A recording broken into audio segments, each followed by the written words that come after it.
Hello students, welcome back to our channel NEET Foundation 9th and 10th. My name is Sachina and I've done my masters in physics.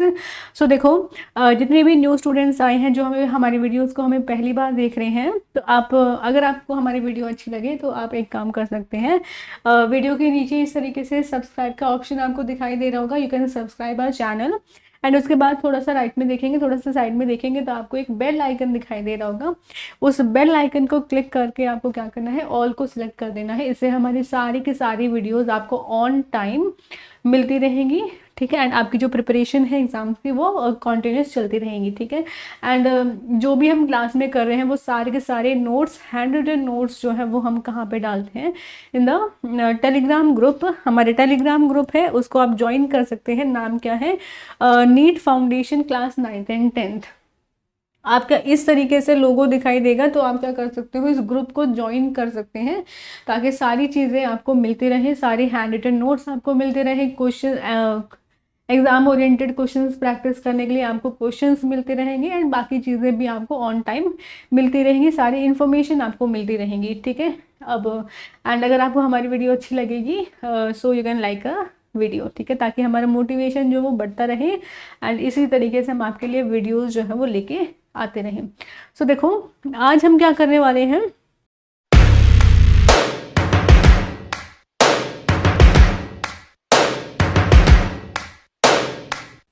आज का हमारा topic क्या है इसके बारे में देखेंगे, ठीक है। देखो आज हम क्या कर रहे हैं, हम कंटिन्यू करेंगे अपना चैप्टर नंबर 3 हम कंटिन्यू कर रहे हैं, atoms and nuclei, atoms and molecules. Class 9th का साइंस का 3rd चैप्टर है ये, एटम्स एंड मॉलिक्यूल्स। इस चैप्टर को हम क्या कर रहे हैं, देखो 3rd चैप्टर है एटम्स एंड मॉलिक्यूल्स। ये हमारा 2nd लेक्चर है।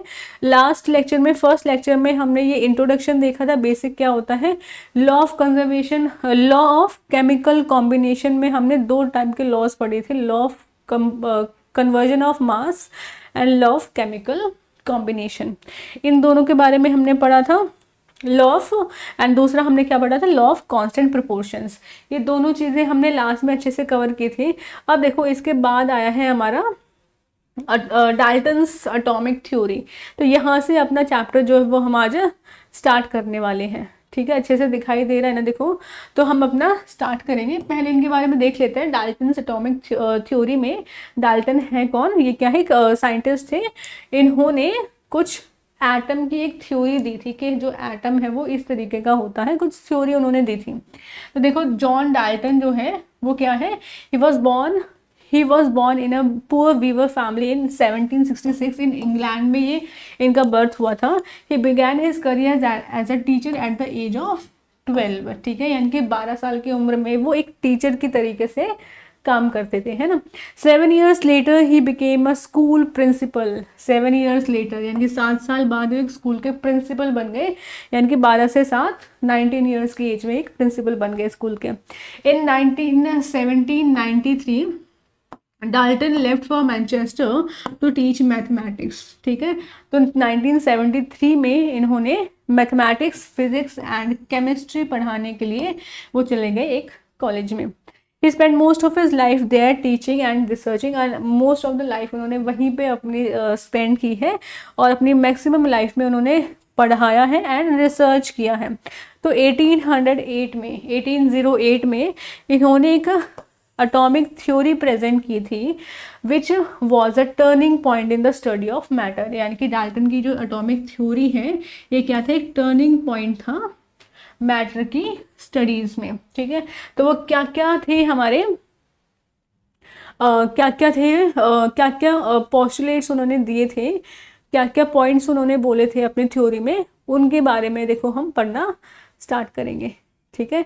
अब देखिए स्टार्ट करते हैं। देखो according to Dalton's atomic theory, तो डाल्टन्स एटॉमिक थ्योरी के हिसाब से क्या है, ऑल मैटर, सारे के सारे मैटर, चाहे वो कोई एलिमेंट है, चाहे वो किसी कंपाउंड से बना है या फिर वो किसी कोई मिक्सचर है, उनके सबके अंदर क्या होते हैं, छोटे छोटे पार्टिकल्स होते हैं।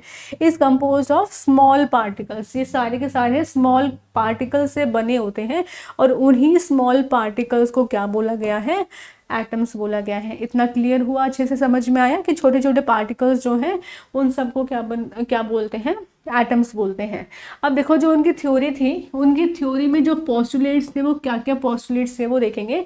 फर्स्ट देखो, all matter is made of very tiny particles called atoms. तो जितना भी मैटर है, जो भी मैटर है, वो सारे के सारे छोटे छोटे पार्टिकल्स के बने होते हैं, और उन पार्टिकल्स को क्या बोला जाता है, उनको बोला जाता है एटम्स। ठीक है, इतना समझ में आया। तो इन जो टाइनी पार्टिकल्स को हम क्या बोलते हैं, एटम्स बोलते हैं। और यही जो एटम्स होंगे वही पार्ट लेते हैं किसी भी केमिकल रिएक्शन में। जैसे हाइड्रोजन है, हाइड्रोजन का कोई एटम होगा, ऐसे ही ऑक्सीजन है, ऑक्सीजन का एटम होगा। उनके एटम्स ही आपस में कंबाइन, आपस में रिएक्ट करेंगे, कंबाइन करेंगे, एंड एक न्यू प्रोडक्ट बना सकते हैं। मान लो वाटर बना दिया इन्होंने, है ना, तो यहाँ पे इनके एटम्स ही क्या करते हैं, आपस में इन रिएक्शंस में पार्ट लेते हैं। ठीक है, इतना अच्छे से समझ में आया आपको। तो फर्स्ट पोस्टुलेट जो है वो कंप्लीट हो गया। अब इसके बाद देखो सेकंड पोस्टुलेट क्या बोला गया था। ये जो एटम्स हैं ये क्या है, एटम्स आर इनडिविजिबल पार्टिकल्स, यानी कि जो एटम्स है वो हमारे इनडिविजिबल पार्टिकल्स हैं, यानी कि और छोटे और डिवाइड ये आपस में नहीं हो सकते हैं, और डिवाइड हम इनको नहीं कर सकते हैं। Which can not be created nor destroyed in a chemical reaction. तो एटम्स जो है वो क्या है, आइडेंटिकल, ये क्या है, हमारे इनडिविजिबल पार्टिकल्स हैं, जिनको और ज़्यादा, जो कि ना ही हमारे क्रिएट हो सकते हैं, ना ही हमारे वो डिस्ट्रॉय हो सकते हैं किसी भी केमिकल रिएक्शन में। ठीक है, तो ये नहीं होगा कि मान लो कोई रिएक्शन हुआ, उसमें आधा एटम डिस्ट्रॉय हो गया और आधा बच गया। ठीक है, ऐसा कभी नहीं होगा, हमेशा फुल रहेगा, होल नंबर्स में रहेगा। इतना समझ में आया अच्छे से आपको। देखो अब इसके बाद देखो नेक्स्ट, सेकंड होने के बाद में हम थर्ड देखेंगे। थर्ड को समझो, atoms of a given element are identical. ठीक है, कोई गिवन एलिमेंट है, उसके एटम्स भी आइडेंटिकल रहेंगे, identical in mass and chemical properties. ठीक है, जैसे कोई भी एलिमेंट ले लो, जैसे गोल्ड का एलिमेंट हमने ले लिया। एलिमेंट आपको पता है क्या होता है, हमने पढ़ा था, है ना, एटम जो है आपने पढ़ रखा है ना, एलिमेंट क्या होता है। तो किसी भी एलिमेंट के जो एटम्स होंगे वो हमारे आइडेंटिकल होंगे, यानी कि किसी भी एलिमेंट के जो एटम्स हैं उनका सबका मास भी सेम रहेगा और उन सब की केमिकल प्रॉपर्टीज भी सेम रहेंगी। जैसे गोल्ड है, गोल्ड के अंदर जितने भी एटम्स हैं उन सभी एटम्स का मास सेम रहेगा एंड उनकी केमिकल प्रॉपर्टीज भी क्या रहेंगी, सेम रहेंगी। ठीक है, तो यहाँ पे ध्यान में रखने कैसे होते हैं, आइडेंटिकल होते हैं। ठीक है, नाउ नेक्स्ट देखेंगे फोर्थ पॉइंट। देखो फोर्थ पॉइंट क्या है, atoms of different elements have different masses and different chemical properties. अब देखो अगर एलिमेंट है, अगर ठीक है, अगर एलिमेंट है, अगर सेम एलिमेंट है तो उनकी सेम आइडेंटिकल प्रॉपर्टीज होंगी। और अगर डिफरेंट एलिमेंट्स हैं, जैसे एक गोल्ड है और एक सिल्वर मान लो, ठीक है, एक गोल्ड ले लिया, एक सिल्वर ले लिया, गोल्ड के एटम्स और सिल्वर के एटम्स, इनकी केमिकल प्रॉपर्टीज भी अलग रहेंगी और इनका केमिकल और इनका मास भी डिफरेंट रहेगा।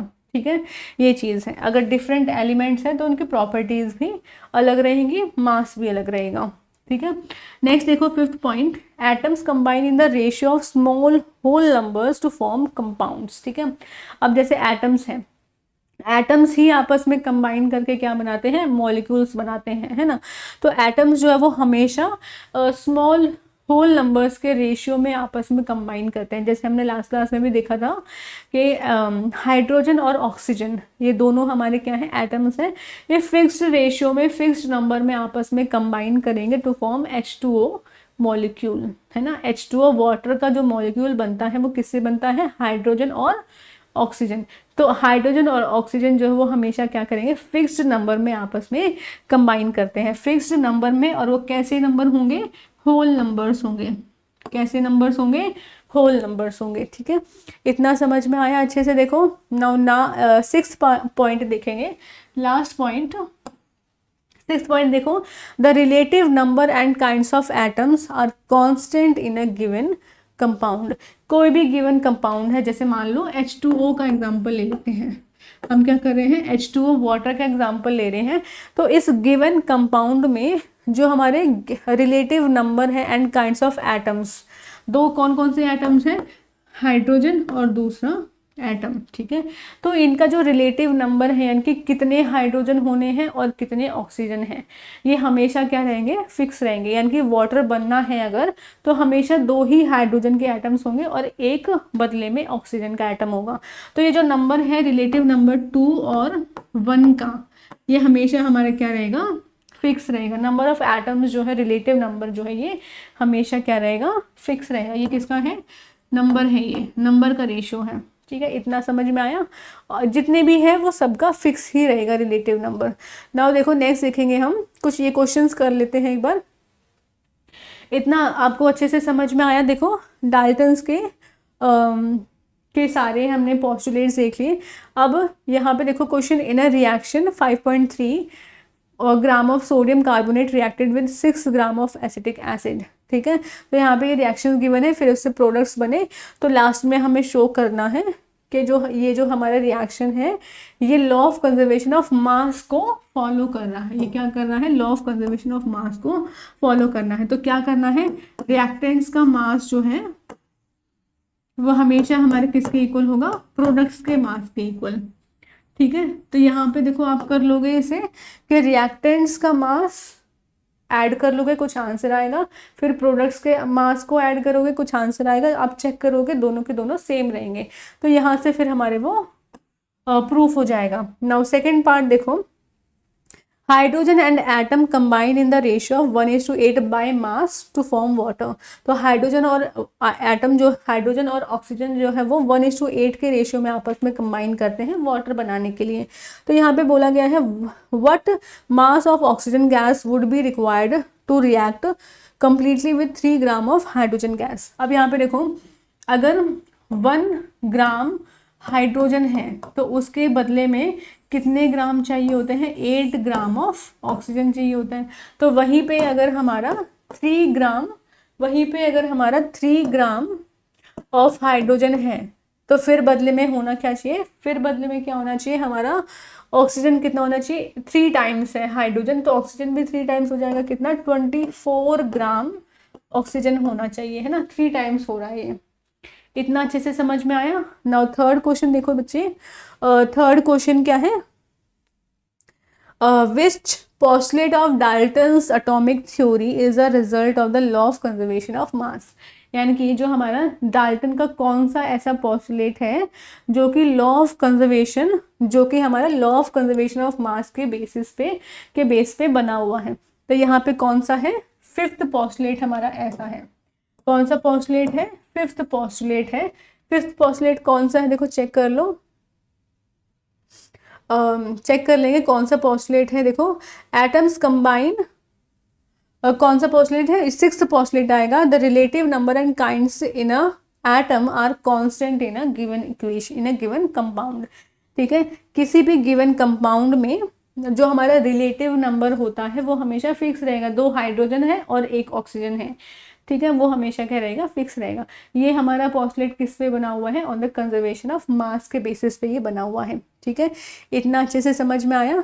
एंड नाउ लास्ट और देख लेंगे, देखो नाउ लास्ट और देख लेंगे, लास्ट, हाँ ये कौन सा पोस्टुलेट है, देखो कौन सा पोस्टुलेट था, 6th पोस्टुलेट था, ठीक है। एंड लास्ट देखो, which postulate of the Dalton's atomic theory can explain the law of definite proportions, ठीक है। डेफिनिट प्रोपोर्शंस पे कौन सा पोस्टुलेट बना हुआ है, तो ये भी कौन सा है, 6th पोस्टुलेट पे ही ये हमारा बना हुआ है। जो हमारा 6th पोस्टुलेट है डाल्टन्स का, वो इसी के बेसिस पे बना हुआ है, ठीक है। इतना अच्छे से समझ में आया। हमने क्वेश्चंस किए हैं एंड डाल्टन्स की थ्योरी हमने की है, एटॉमिक थ्योरी हमने पढ़ी है। नेक्स्ट क्लास में हम क्या करेंगे, अब हम करने वाले हैं एटम्स के बारे में। एटम्स के बारे में अच्छे से समझेंगे, ठीक है। एंड फिर बाद में क्या आएगा, मॉलिक्यूल्स आएगा, ठीक है। तो आपका काम क्या है कि जितना भी अभी तक हमने पढ़ा है उसको सारा रिवाइज कर लो, ताकि अच्छे से आपको चीज़ें समझ में आती रहे, चैप्टर आपको अच्छे से समझ में आए। So now bye and take care.